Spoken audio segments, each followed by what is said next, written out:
Bom dia a todos, amados irmãos e irmãs.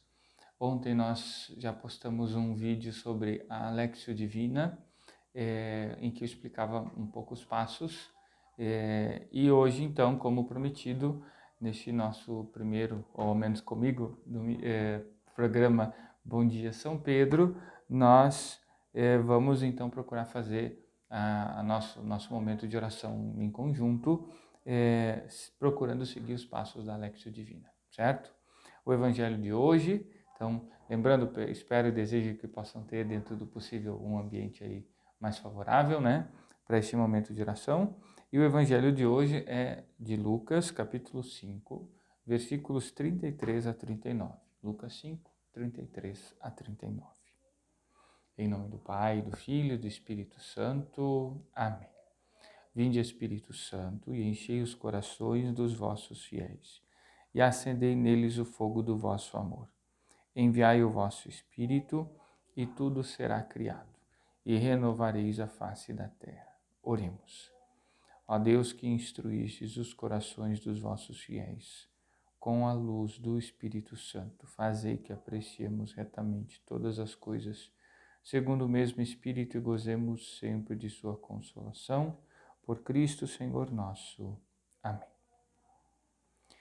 O Senhor esteja convosco, Ele está no meio de nós. Proclamação do Evangelho de Jesus Cristo, segundo Lucas. Glória a vós, Senhor. Naquele tempo, os fariseus e os mestres da lei disseram a Jesus: os discípulos de João e também os discípulos dos fariseus jejuam com frequência e fazem orações, mas os teus discípulos comem e bebem. Jesus, porém, lhes disse: os convidados de um casamento podem fazer jejum enquanto o noivo está com eles? Mas dias virão em que o noivo será tirado do meio deles. Então, naqueles dias, eles jejuarão. Jesus contou-lhes ainda uma parábola. Ninguém tira retalho de roupa nova para fazer remendo em roupa velha, senão vai rasgar a roupa nova, e o retalho novo não combinará com a roupa velha. Ninguém coloca vinho novo em odres velhos, porque senão o vinho novo arrebenta os odres velhos e se derrama, e os odres se perdem.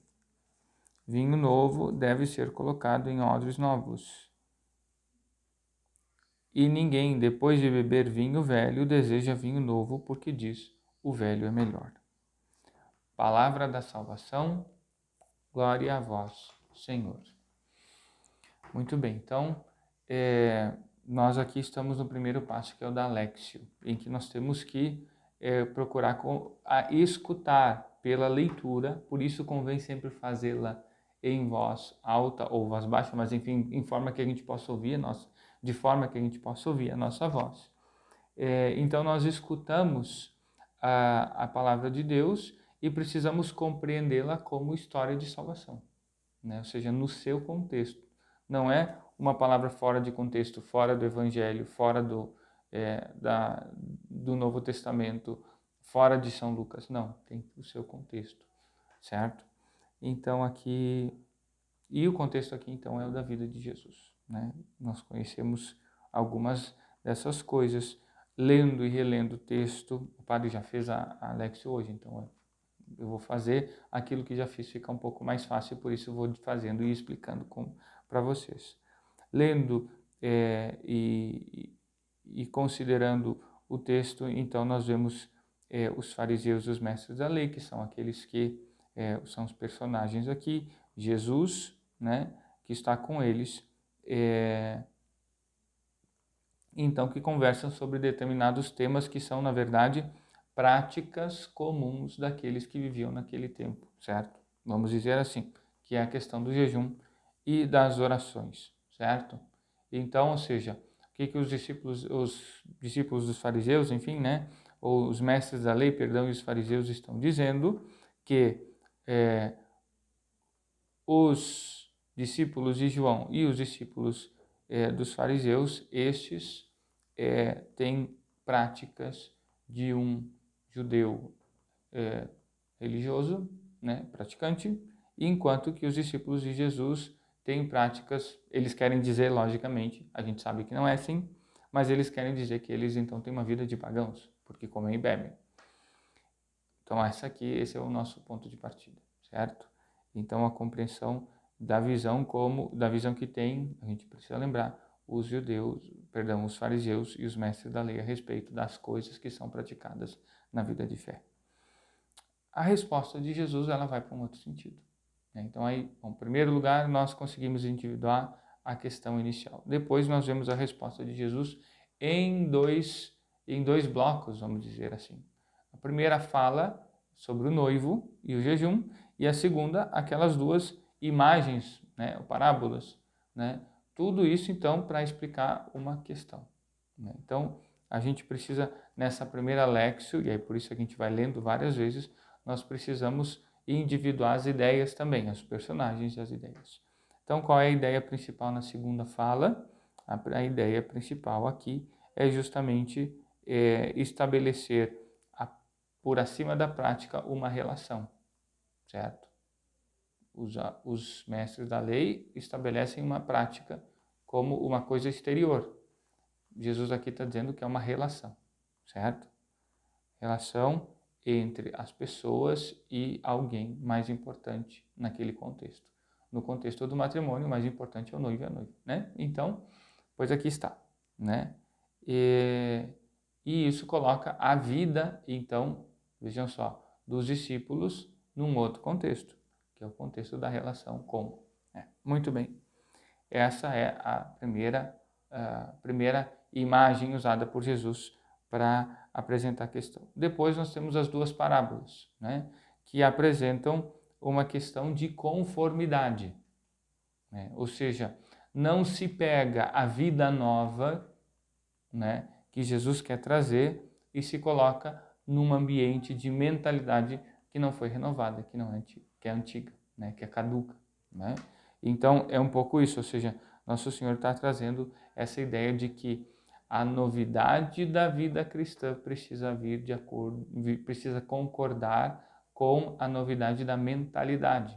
Então, aqui podemos lembrar daquilo que fala São Paulo, da necessidade da metanoia, mudança de mentalidade, né? Então, essa ideia de adequação está presente, então, tanto na imagem da roupa quanto dos odres, né? Novos ou velhos, né? Então vinho novo em odres velhos, ou seja, a vida nova precisa de uma vida, a vida nova cristã, a vida, né, a prática da vida cristã, a vivência da vida cristã exige uma mudança, uma renovação da mentalidade. E aí é interessante nós coroarmos isso, né, nessa leitura já um pouco, peço perdão, mas já um pouco meditada, mas com essa ideia final, vinho novo, vinho velho é melhor. Ou seja, uma vez que renovados, acolhendo a novidade do vinho novo, que é a vida de Cristo, com a disposição de uma transformação nossa, ou seja, de uma adequação para recebermos de forma justa e adequada, devida, esse vinho novo. Quando nós amadurecemos esse conteúdo, nós somos melhores, né? Aqui é já meditação porque a gente já está confrontando com a vida, mas daqui a gente pode fazer o salto, né? Ou seja, por que o vinho velho é melhor? Porque ele apurou o que precisava apurar do sabor, né? Então, primeiro nós vamos nesse processo de acolhida, né? Nos conformando na novidade da vida com a nossa mentalidade, ou seja, é um processo, né? Logicamente o odre é uma coisa pronta, está pronta, põe o vinho novo ali. Nós não, nós vamos no processo. Depois, então, nós temos a parte seguinte, que é justamente o envelhecimento do vinho, pois o envelhecimento do vinho é o depurar, apurar aquilo que é mais importante. Já começamos, enfim, infelizmente ou felizmente, com a meditatio, que é justamente essa confrontação com a própria vida, né? Ou seja, nós precisamos ser um lugar onde a palavra de Deus, a prática das coisas, fundada numa relação pessoal, né, Então, nós não nos confrontamos com normas, nós não nos confrontamos com regras, nós nos confrontamos na vida de fé com uma pessoa, que é a mais importante de todas, que é nosso Senhor, como no contexto do casamento, né? E essa relação vai depurando a vida concreta, a nossa vida concreta, de tal forma que nós vamos sendo melhores, ou seja, santos. Então, e aí a pergunta que a gente tem que fazer é isso: o que precisa ser transformado, né? O que precisa ser adequado, né? Para a recepção desta novidade de vida, porque às vezes a novidade da vida de Cristo não entra na minha vida porque eu não estou adequado para recebê-la. Não encontro acolhida no meu coração. Então, esse é um aspecto de meditação, ou seja, de confrontação com a vida, a partir da palavra. E outro ponto essencial é justamente nós compreendermos a necessidade dessa relação com o Senhor. As coisas se referem a Ele, mesmo as que parecem que não tem nada a ver. É por causa de Jesus que nós jejuamos ou não jejuamos em determinados dias. É por causa de Jesus que nós rezamos e não simplesmente fazemos práticas e práticas e práticas, falatórios e quem sabe lá o quê. É por causa de Jesus que vivemos dessa ou daquela forma. Então, como temos vivido? Aqui é importante, lembrando do vídeo de ontem, né? O que dizia a orientação para a meditatio, e aí aqui é o esforço de cada um, né? O padre está fazendo junto, mas nós precisamos desse silêncio. Precisamos examinar a vida até aqui. Como foi até aqui. Essa palavra tem que ser um divisor de águas. E daqui para frente, como eu reorganizo, como eu me revejo, que orientação eu trago para a minha vida. Muito bem. O que podemos rezar a partir daqui? Precisamos pedir perdão, quem sabe, e muito provavelmente, se muitas vezes a nossa visão das práticas da vida de fé tenham sido encaradas de forma legalista, farisaica, como quem pensa que está quites com o Senhor porque fez isso ou aquilo. Numa relação pessoal não existe estar quites com, né? É sempre uma pessoa que nos ama e a quem devemos amar, e assim por diante. Então, vamos agradecer ao Senhor que desperta a nossa consciência e o nosso coração para essas verdades tão profundas. E vamos pedir que o seu Espírito Santo seja aquele que opere essa transformação. Nós, por nós mesmos, bateríamos cabeça, né? Tentando entender como tornar-nos odres novos para receber a novidade deste vinho novo, que é o Cristo.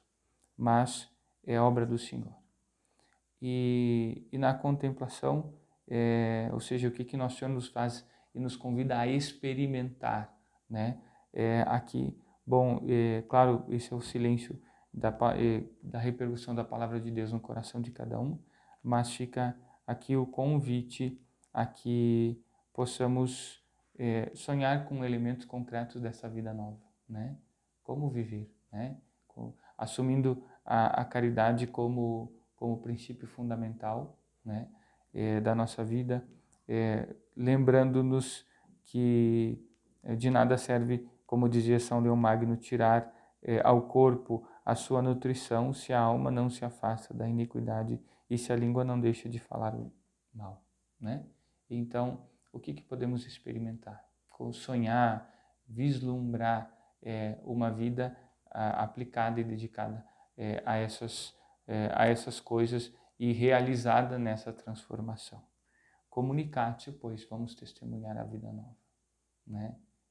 Que encanto deve trazer a consideração de que, trazendo em nós esse vinho novo, devemos resplandecer, vamos dizer assim, o aroma, né? E despertar o coração daqueles que podem estar em contato conosco.